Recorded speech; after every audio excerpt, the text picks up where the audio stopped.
इयत्ता चौथी, विषय मराठी, कविता 19, हे कोण गे आई. या कवितेचे कवी आहेत भा. तांबे. सर्वप्रथम आपण या कवितेचे प्रकट वाचन करून घेऊया. नदीच्या शेजारी गडाच्या खिंडारी, झाडांच्या ओळीत वेळूंच्या जाळीत, दिवसा दुपारी जांभळी अंधारी, मोडके देऊळ त्यावरी पिंपळ, कोण गे त्या ठाई राहते गे आई, कोण गे त्या ठाई राहते गे आई. चिंचांच्या शेंड्यांना वडांच्या दाढ्यांना, ओढोनी हालवी कोण गे पालवी, कोण गे जोराने मोठ्याने मोठ्याने, शिळ गे वाजवी पाखरा लाजवी, सारखी किती वेळ ऐकू येती शीळ, वाळली सोनेरी पाने गे चौफेरी, मंडळ धरोनी नाचती ऐकोनी, किती मी पाहिले इतकेची देखिले, झाडांच्या सावल्या नदीत कांपल्या, हंकामी मारिल्या वांकोल्या ऐकिल्या, उरात धडधडे धावता मी पडे, पळालो तेथून कोण ये मागून. विद्यार्थी मित्रांनो, हे कोण गे आई या कवितेमध्ये कवी भा. तांबे यांनी तुमच्या वया एवढ्याच असणाऱ्या एका मुलाच्या मनातील भावविश्व रेखाटले आहे. मुलांनो, कवी भा. तांबे यांच्याविषयी आपण थोडक्यात माहिती पाहूया. कवी भा. तांबे यांचे पूर्ण नाव आहे भास्कर रामचंद्र तांबे. त्यांचा जन्म मध्य भारतातील मुंगावली येथे 27 ऑक्टोबर 1874 रोजी झाला. त्यांना ग्वाल्हेरचे राजकवी असा सन्मान देण्यात आला होता. राजकवी भा. तांबे यांनी अनेक कविता लिहिलेल्या आहेत. त्यातील तुझ्या गळा माझ्या गळा, या बाळांनो या रे या, यासारख्या अतिशय सुंदर अशा कविता त्यांनी लिहिलेल्या आहेत. मुलांनो, हे कोण गे आई या कवितेमधील जो मुलगा आहे तो तुमच्याच वयाचा आहे बरं का. त्याच्या मनामध्ये आलेले वेगवेगळे प्रश्न, त्याच्या मनामध्ये असलेली उत्सुकता, जिज्ञासा, भीती या सर्वांचं मिश्रण असलेलं भावविश्व भा. तांबे यांनी या कवितेमध्ये रेखाटलेले आहे. पहा मुलांनो, या कवितेत तो मुलगा आपल्या आईला कोणकोणते प्रश्न विचारतो ते आता आपण पाहूया. नदीच्या शेजारी गडाच्या खिंडारी, झाडांच्या ओळीत वेळूंच्या जाळीत, दिवसा दुपारी जांभळी अंधारी, मोडके देऊळ त्यावरी पिंपळ, कोण गे त्या ठाई राहते गे आई, कोण गे त्या ठाई राहते गे आई. पहा मुलांनो, मुलाला जो प्रश्न पडलेला आहे तो काय म्हणतोय, नदीच्या शेजारी आणि गडाच्या खिंडारी अनेक झाडे आहेत, त्या झाडांच्या ओळीमध्ये वेळूंच्या जाळीत, वेळू म्हणजे काय तर बांबू, आणि जाळी म्हणजे काय तर त्यांचे बेट, ज्या ठिकाणी भरपूर बांबूची झाडे असतात त्याला वेळूंची जाळी म्हणतात. त्या ठिकाणी दिवसा दुपारी म्हणजे भर दुपारी भरपूर प्रकाश असताना त्या ठिकाणी मात्र अंधारी कशी काय, जांभळी अंधारी म्हणजे काळाकुट्ट अंधार असा त्या ठिकाणी दिसत असतो. मोडके देऊळ आणि त्यावरी पिंपळ आहे, म्हणजे ज्या नदीच्या शेजारी देऊळ आहे त्या ठिकाणी ते कसे आहेत देऊळ, मोडके म्हणजे त्या देवळाची पडझड झालेली आहे. तिथे लोकांचा फारसा वावर नसल्यामुळे म्हणजे त्यांची रहदारी नसल्यामुळे किंवा कुणी तिथे फिरकत नसल्यामुळे त्या ठिकाणी वेगवेगळी वनस्पती आणि झाडे त्या मंदिरावर, त्या देवळावर उगवून आलेली आहेत. तर त्या मुलाला त्या मोडक्या देवळावर एक पिंपळ दिसतो आणि मग तो मुलगा त्या आईला विचारतो की त्या ठाई कोण राहतं ग आई, म्हणजे त्या ठिकाणी अशा मोडक्या देवळाच्या ठिकाणी कोण राहतं, किंवा त्या वेळूंच्या जाळीमध्ये कोण बरं राहतं. भर दुपारी इतका प्रकाश असताना त्या ठिकाणी मात्र अंधारी आहे. त्यामुळे त्या मुलाच्या मनामध्ये उत्सुकता निर्माण झालेली आहे आणि तो हे सर्व प्रश्न आपल्या आईला विचारतो आहे. पुढे आणखी पहा, बरेच प्रश्न त्याला पडलेले आहेत. तो पुढे काय म्हणतो, चिंचांच्या शेंड्यांना वडांच्या दाढ्यांना ओढोनी हालवी, कोण गे पालवी, कोण गे जोराने मोठ्याने मोठ्याने शिळगे वाजवी, पाखरा लाजवी, सारखी किती वेळ ऐकू येती शीळ.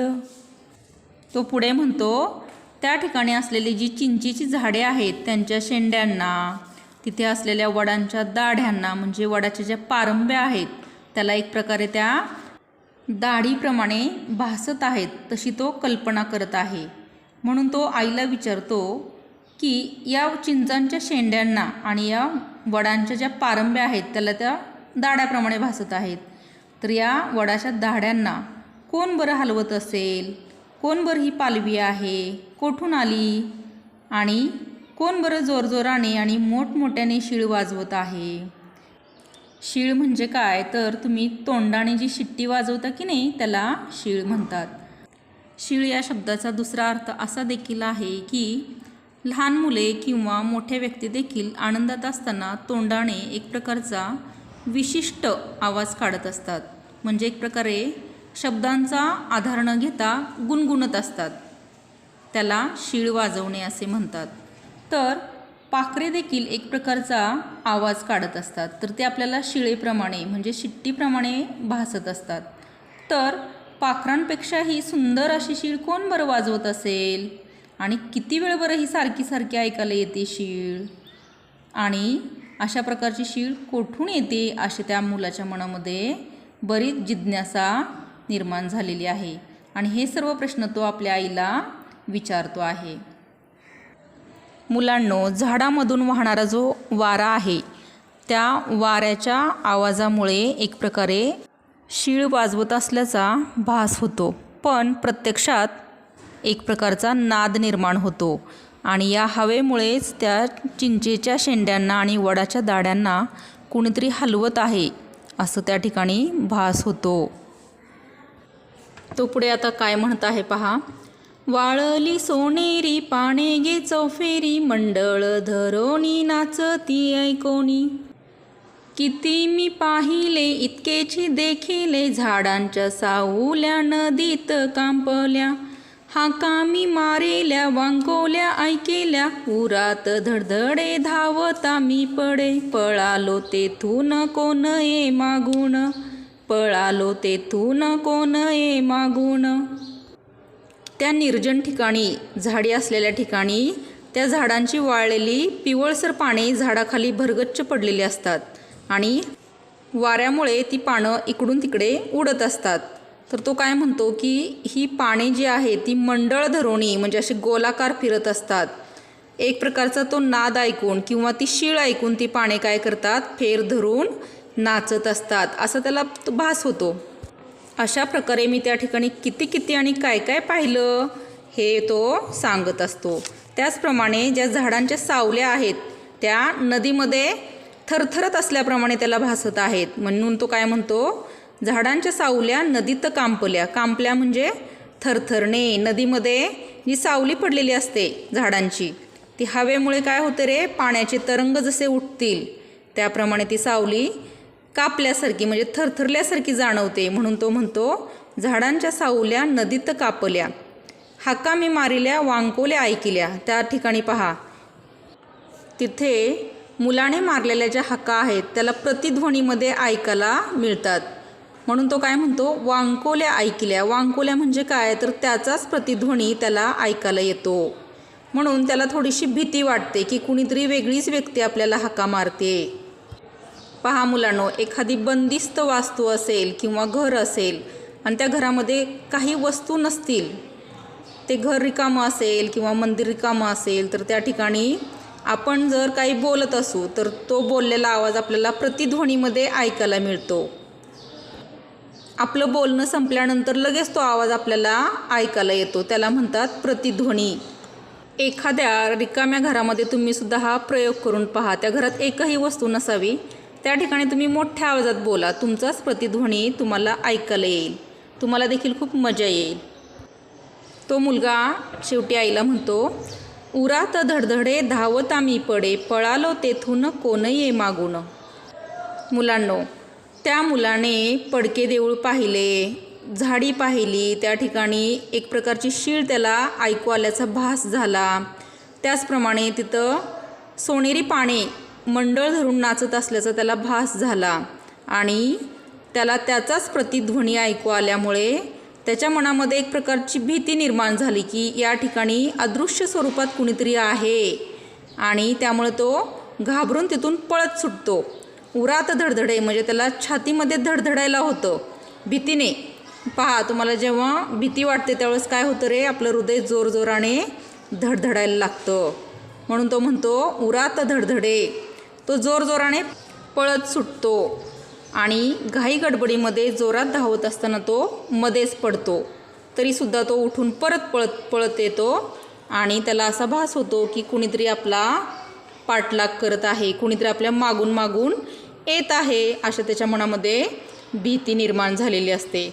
म्हणून तो आपल्या आईला या सर्व प्रश्नांची उत्तरे विचारत आहे. मुलांनो, या कवितेच्या माध्यमातून भा. रा. तांबे यांनी मुलाच्या उत्कट अशा भावचित्राचे वर्णन केलेले आहे. मुलांनो, तुम्ही या कवितेमध्ये जे वर्णन ऐकलं आत्ता, हे बऱ्याच मुलांनी अनुभवलेलं सुद्धा आहे. तुम्हाला गंमत सांगू का, 30 ते 40 वर्षांपूर्वी जी लहान मुलं होती तुमच्या एवढी, म्हणजे आता ते तुमचे पालक असतील, तुमच्यापैकी विद्यार्थ्यांच्या बऱ्याच पालकांना हा चांगला अनुभव देखील असेल. पहा, तुम्ही घरात तुमच्या आईबाबांना विचारा किंवा मावशी काकांना विचारा की तुम्ही लहानपणी अशा प्रकारचा अनुभव घेतला आहे का, तर ते म्हणतील हो, आम्ही अशा प्रकारे फिरायचो, भटकायचो, अशा बऱ्याच गोष्टी आम्ही अनुभवलेल्या आहेत, पाहिलेल्या आहेत, प्रतिध्वनी ऐकलेला आहे. तो जो काळ होता तो मुलांसाठी अतिशय सुरक्षित असा काळ होता. म्हणजे काय तर आता ज्याप्रमाणे तुम्हाला बाहेर मोकळेपणानं खेळता येत नाही, कुठेही एकट्याने जाता येत नाही, तसं पूर्वी नव्हतं. आत्ता तुम्हाला जरी मनसोक्त खेळता येत नसलं तरी बाकी सुविधा तुम्हाला मुबलक उपलब्ध झालेल्या आहेत. उदाहरणार्थ बाग बगीचा असेल किंवा घरच्या घरी भरपूर खेळणी असतील, मोबाईल असेल, TV असेल किंवा वेगवेगळे गॅजेट्स असतील, तर हे तुम्हाला आता उपलब्ध आहेत. म्हणजे तुमचा आनंद वेगळा आहे आताचा. पण पूर्वी या सुविधा नव्हत्या. 30-40 वर्षांपूर्वी मुलांना मनसोक्तपणे खेळता यायचं आणि ह्या बाकीच्या सुविधा नसल्यामुळे त्यांचा बराचसा खेळ हा मैदानावरच असायचा.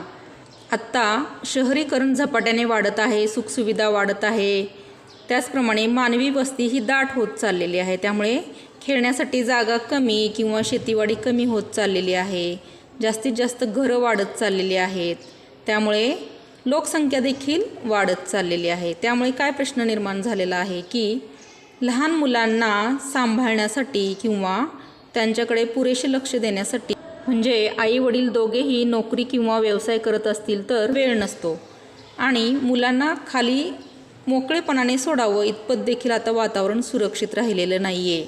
त्यामुळे तुम्हाला असं मनसोक्तपणे एकट्याला कुठेही भटकता येत नाही. पूर्वी लोकांचा जास्तीत जास्त व्यवसाय हा शेती असायचा. त्यामुळे अशा निर्जन ठिकाणी किंवा गडाच्या खिंडारीच्या किंवा नदीच्या शेजारी जरी मुलं खेळत असतील तरी पालकांचं दुरून लक्ष असायचं किंवा शेजारी पाजारीसुद्धा अगदी प्रत्येक मुलाचं, अगदी शेजाऱ्यांचं असो किंवा गावातला कुणीही मुलगा असो, त्याच्याकडे त्यांचं लक्ष असायचं आणि ते मदतीलासुद्धा धावून यायचे. त्यामुळे त्यावेळेचं जे नागरीकरण होतं किंवा जी लोकवस्ती असायची तर ते एकमेकांना सांभाळून घेत एकमेकाला मदत करत राहायचे. लोकवस्ती बरीचशी विरळ होती आणि बरेच लोक हे ग्रामीण भागात राहणारे होते. अलीकडे शहरीकरण वाढलेले आहे. त्यामुळे त्या काळी पालकांना आपलं मूल कुठं खेळते, कुठं फिरते ह्याची अजिबात चिंता नसायची. कारण मुलं कितीही खेळत असली तरी शेवटी घरी व्यवस्थित येतात अशी त्यांना एक सुरक्षितता वाटायची. मुलांनो, आता तुम्ही बऱ्याच गोष्टी या पुस्तकांमधून किंवा मोबाईलमधून शिकत असता, त्यातून तुमची जिज्ञासा वाढत राहते. पण पूर्वीच्या काळी 30-40 वर्षांपूर्वी ही बालके निसर्गाच्या उघड्या पुस्तकातून शिकत होती. त्यांची जिज्ञासा त्यातून वाढत होती, निरीक्षण क्षमता त्यातून वाढत होती. तर मुलांनो, तुम्हाला आता कोणकोणते प्रश्न पडतात त्याची एक यादी तयार करा आणि तुम्ही देखील तुमच्या पालकांना अशा प्रकारचे प्रश्न विचारा. तुम्ही तुमच्या पालकांना याविषयी नक्की विचारा बरं का. ते त्यांचं बालपण अगदी भरभरून सांगतील आणि त्यांना आनंद देखील वाटेल.